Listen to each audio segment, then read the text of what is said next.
Bismillahirrahmanirrahim.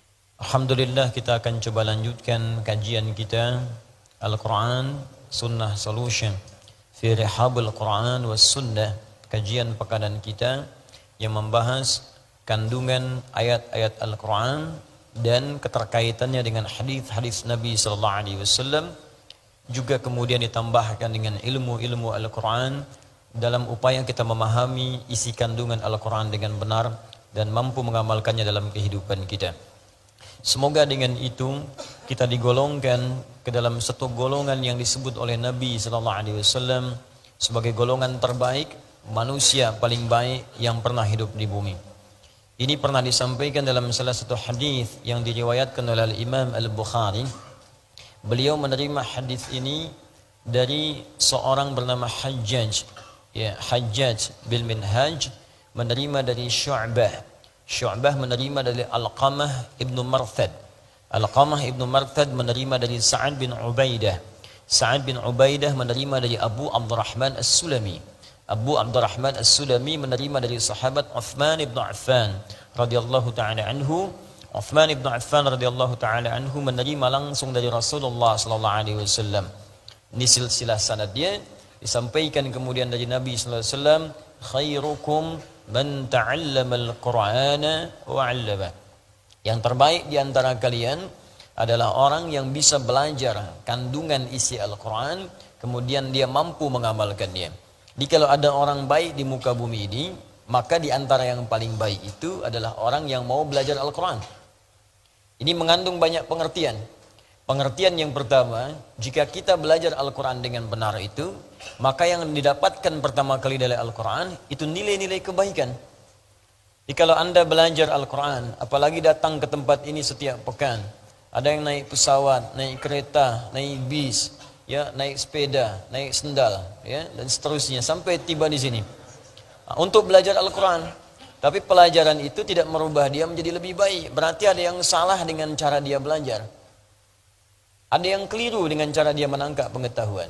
Sebab seorang yang belajar Al-Quran itu ciri pertamanya, kata Nabi, langsung Nabi yang sebutkan. Ciri pertamanya, Al-Quran yang ia pelajari akan merubah kepribadiannya, memiliki sifat dan sikap yang baik dalam kehidupan.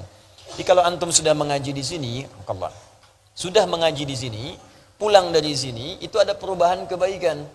Mata melihat yang baik-baik. Jadi yang tak baik itu sudah nggak bisa dilihat lagi. Karena yang kita kaji itu Al-Quran. Kalau antum mendengar, senang yang baik-baik, yang tak baik itu sudah nggak senang lagi. Kalau antum berjalan, senang berjalan pada yang baik, yang tak baik itu sudah nggak enak lagi kemudian dipijak dan dituju. Kenapa? Karena yang kita pelajari Al-Quran. Kalau bukan Al-Quran, mungkin agak berbeda. Tapi kalau Al-Quran, ukurannya hadis langsung, bahkan nanti firman Allah Subhanahu Wa Taala di dalam Al-Quran surah ke-35 Fatir, di ayat ke-32, ya paling kiri sebelah atas di mushaf. Allah membagi nanti pelajar Quran itu pada 3 bagian. Ada pelajar yang tidak sukses, ada pelajar menuju sukses, ada pelajar yang sukses. Ya, thumma awrathna al-kitaba alladhina istafaina min ibadina. Kemudian kami wariskan isi Al-Quran itu, kandungannya itu kepada hamba-hamba terpilih di antara sekian hamba kami. Masya Allah, jadi kalau antum datang ke sini belajar Al-Quran, antum tuh bukan sekedar datang, anda dipilih oleh Allah. Betapa banyak orang hidup sekarang di muka bumi. Kenapa anda yang terpilih ke sini? Kenapa anda yang datang? Kenapa anda mau belajar? Investasi waktu, tenaga, ya, juga biaya dan sebagainya. Mau berangkat. Kalau bukan Allah yang gerakan, siapa yang bisa meringankan langkah kita untuk berada di sini? Jadi kalau Allah sudah pilih, anda kemudian harus yakin dengan pilihan itu. Saya memilih anda mengerjakan sesuatu, anda tidak kerjakan dengan baik, bukankah saya kecewa? Allah memilih anda untuk berubah jadi baik, andanya nggak jadi baik. Bagaimana kemudian Allah menyikapi itu semua? Jadi kalau Allah sudah pilih anda untuk berubah menjadi baik, anda sendiri tidak memilih baik, berarti bukan Allahnya yang salah. Anda sendiri yang menghambat diri sendiri untuk berubah menjadi baik.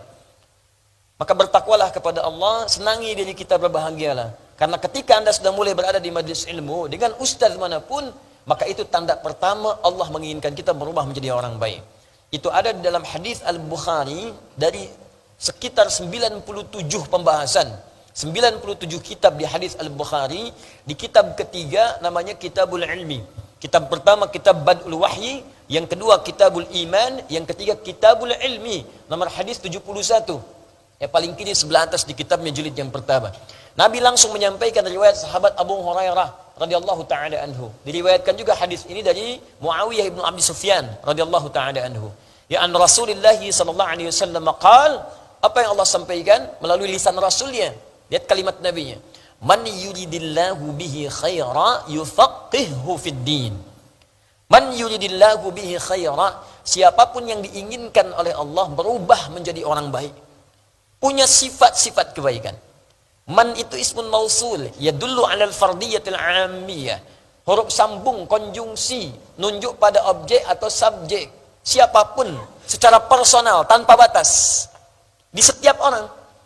Laki-laki, perempuan, tua, muda, besar, kecil, setiap orangnya, setiap Anda. Dan itu umum, jadi nggak peduli background Anda itu siapa. Apakah Anda pernah menjadi seorang penjahit? Apakah penjahat? Apakah pejabat? Apakah orang yang pernah berbuat maksiat? Pernah ada yang menipu? Pernah ada yang riba? Pernah mabuk? Pernah zina? Bahkan pernah membunuh? Kalau Allah sudah inginkan baik, jadi baik tuh. Contoh paling gampang di jahiliyah, kan komplit di situ. Penipu ada, pembunuh lengkap, pembegal ada semua. Jadi kalau ada yang sekarang penipu, pembunuh, pembegal, telat sebetulnya, karena sudah keduluan. Cuman yang paling aneh, mereka itu taubat dan membawa pesan taubat dalam kehidupan. Jadi kalau orang modern sekarang nggak taubat, keterlaluan. Orang yang disebut jahiliyah mau taubat berubah jadi baik, duduk di majlis Nabi diinginkan baik. Kita mewarisi ta'lim Nabi, kenapa tidak merubah kita menjadi lebih baik? Di kalimat Allahnya indah, kalau bahasa kita begini, saya tidak peduli, seburuk apapun engkau dalam pandangan manusia, sejahat apapun keburukan yang pernah engkau lakukan, kata Allah, ketika Anda diinginkan oleh Allah menjadi baik, maka Anda akan jadi baik. Apa ciri pertamanya? Yufaqqihhu fid-din. Maka dia akan dibimbing, dilembutkan hatinya, diringankan langkahnya untuk mau datang ke majlis ilmu, memahami tuntunan dari syariat ad-din. Sampai paham. Bukan sekadar duduk. Kalau kalimatnya fiqh itu paham, mengerti. Jadi memang ini fokus, berniat benar untuk belajar. Bukan sekadar duduk, ngamat kiri kanan, begitu berlangsung ambil sendal orang misalnya. Hah? Dia betul-betul fokus ingin belajar. Dia siapkan dirinya. Itu kata Nabi, itu orang yang pertama kali disebut langsung oleh lisan Nabi, ini orang diinginkan baik menurut Allah. Saya sering katakan, kalau orang Bekasi bilang Anda baik, jangan dulu senang, karena orang Makassar belum tentu kenal Anda. Se-Jawa menyebut Anda baik, Sumatera belum tentu lihat Anda. Se-Asia menyebut Anda baik, orang Afrika pun mimpi nggak pernah lihat Anda. Tapi kalau Allah katakan Anda orang baik, maka semuka langit dan bumi mengatakan Anda yang terbaik. Dan Anda pulang dengan status yang terbaik di hadapan Allah Subhanahu wa taala. Nah, hanya nanti orang yang belajar Al-Qur'an ini terbagi 3 bagian. Kata Allah, saya sudah berikan warisan, cuman warisannya nggak dipakai. Sama seperti begini, ada orang nerima warisan sekarang, banyak dapatkan 1 miliar tiap orang. Apakah kemudian 3 orang yang mendapatkan, misal 3 orang dapatkan warisan setiap orang 1 miliar. Apakah setiap orang akan menggunakan uang itu dengan cara yang sama? Kadang bisa berbeda. Ada yang bangun madrasah dari uang itu. Ada yang bangun masjid. Ada yang berderma. Dan tidak sedikit yang digunakan untuk bermaksiat dan berfoya-foya saja. Ada yang mendapat warisan langsung dari Allah berisi kitabullah Al-Quran. Bahkan dia bisa datang ke majlis ini untuk belajar Al-Quran. Cuma sayang nanti ada 3 golongan terbagi dari orang itu. 1, wa minhum zalimun li nafsi. Ada orang yang zalim pada dirinya. Sudah Allah inginkan baik, dia mempertahankan keburukannya. Bahkan dia gunakan ayat-ayat Quran itu untuk berbuat maksiat. Ini golongan pertama, hati-hati. Hati-hati ya. Bahkan nanti di majlis ilmu itu ada yang mengutip ayat-ayat Allah, bahkan untuk bertentangan dengan hukum-hukum Allah. Semua agama adalah sama, menuju Tuhan yang sama. Cuman caranya beda-beda. Dipotonglah kemudian ayat-ayat Quran. Quran surat sekian, ayat sekian. Tidak dilengkapi, dipotong sebagiannya jadikan dalil. Hati-hati, ada yang begitu. Awas, karena Al-Quran sudah menyebutkan 15 abad yang lalu. Quran surah kedua Al-Baqarah ayat 204 ya, sampai dengan 206, paling kiri sebelah atas di mushaf. Wa minan nasi may yu'jibuka qawluhu fil hayatid dunya wa yushhidullaha ala ma fi qalbi wa huwa aladdul khisam. Di antara sebagian manusia Ada di antara mereka orang-orang yang kalau bicara itu kata-katanya begitu menarik. Retorikanya cantik. Jadi orang ini kalau bicara itu memukau kata-katanya. Punya magis kalau bicara. Menarik sekali, bagus rangkaian katanya. Kadang-kadang memotong ayat-ayat Al-Quran dan mengambil nama Allah. Tapi dia tempatkan di tempat yang tidak benar. Wa huwa aladul khisam. Ini musuh paling bahaya. Paling bahaya. Bahkan nanti ada di antara mereka mengambil ayat, digunakan pada yang tidak tepat, bahkan nanti ayat itu digunakan untuk mengolok-olok orang Islam sendiri. Ada di Quran surah keempat nanti, ayat 140. Ya, sebelah kiri paling bawah di mushafnya. Wa qad nazzala 'alaika fil kitab an idza sami'tum ayatillahi yukfaru biha wa yustahza'u biha fala taq'udu ma'ahum hatta yakhudu fi haditsin ghairi innakum idzan mithluhum innallaha jami'ul munafiqina wal kafirina fi jahannam jami'a. Kata Allah, telah tetap ketentuan dalam Al-Quran, Al-Kitab, jika Anda mendapati orang-orang sengaja mengolok-olok menggunakan ayat Al-Quran atau memutarbalikan isi kandungan Al-Quran. Jadi kalau Allah sudah sampaikan, pasti terjadi. Itu ada yang demikian. Maka jangan sertai mereka, kata Al-Quran. Jangan sertai, jangan ikuti majlisnya, jangan ditonton acaranya, jangan dibaca bukunya. Indah. Dan Al-Quran tidak mengatakan cela mereka, tidak. Saking indahnya bahasa Al-Quran, gak usah dicela. Mencela sesuatu yang sudah tercela itu buang-buang energi. Itu perbuatan sudah dicela. Ngapain mencela yang sudah tercela? Cukup tinggalkan saja, kata Al-Quran. Lalu kenapa? Kalau ditinggalkan, nanti dia merasa ada yang salah dalam dirinya, supaya dia balik lagi. Hatta yakhudu fi haditsin ghairi. Sampai dia balik lagi, kalau sudah balik, rangkul lagi. Itu indah ya. Celaan tidak ada, makian tidak ada, ya, hal-hal buruk tidak ada. Hoax tidak usah dibuat, tinggalkan aja. Nanti dia sadar, oh ada yang salah dengan saya. Indah sekali merangkulnya. Balik lagi, baru kita rangkul.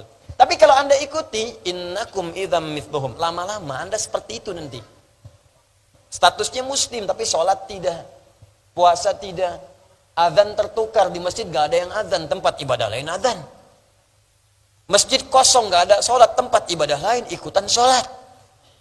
Bahkan yang paling aneh, masjid banyak kok sholatnya di tempat ibadah lain. Nanti ada yang salah di situ. Nah, jadi teman-teman sekalian, coba kita nilai ya. Ini sampai dengan malam ini, di pertemuan saat ini, apakah kajian kita sudah merubah diri kita menjadi lebih baik dalam pandangan Allah? Wa minhum muqtasid. Ada orang yang sedang berubah nih, hijrah, tengah-tengah. Ya, maksiat tidak, tapi berbuat baik pun bagi yang lain belum. Baru paket hemat untuk pribadinya. Ya, di kalau baca Quran, mojok-mojok dekat tiang, ulang-ulang. Wah, silahkan Ustadz jadi imam. Saya belum Ustadz. Masih mengulang dulu, malu nanti. Padahal sudah hafid 30 juz. Itu paket hemat itu, muqtasid. Ya, ada yang dekat mimbar, bolak-balik. Masya Allah, khusyuk bacanya. Pak, silahkan jadi imam. Ah, belum, saya masih belajar. Emang Bapak mengulang surat apa tadi? Al-Ikhlas. Tapi dekat mimbar. Itu muqtasid, berubah dia. Bagus daripada tidak sama sekali. Sebelumnya rajin lihat berita, sekarang dia mulai baca Al-Quran. Sebelumnya keluar nggak bawa apa-apa, sekarang naik busway pun bawa mushaf. Naik kereta bawa mushaf, bawa aplikasi, baca Quran. Ada perubahan di situ. Masuk paket hijrah, paket pertengahan. Nanti kalau sudah bagus itu, wa minhum sabiqum bil khairati biiznillah. Ada orang ketika mendapatkan Al-Quran itu merubah dirinya menjadi lebih baik karena Allah Subhanahu wa Ta'ala. Maka Anda akan merasakan kalau menatap dia sudah nggak suka dengan yang nggak baik lagi. Kalau lihat tayangan nggak bagus nih, palingkan. Mendengar sudah nggak enak dengan topik-topik yang maksiat. Begitu dia dengar nggak bagus nih, palingkan. Ah, itulah yang berhasil itu. Itu yang paling bagus. Jadi kalau Anda ikut ta'lim Al-Quran seperti itu sampai di situ, maka berbahagialah. Artinya kita sudah masuk dalam wilayah yang dicintai oleh Allah Subhanahu wa Ta'ala. Tinggal dipertahankan sampai wafat menghadap Allah. Dan itu yang tidak mudah.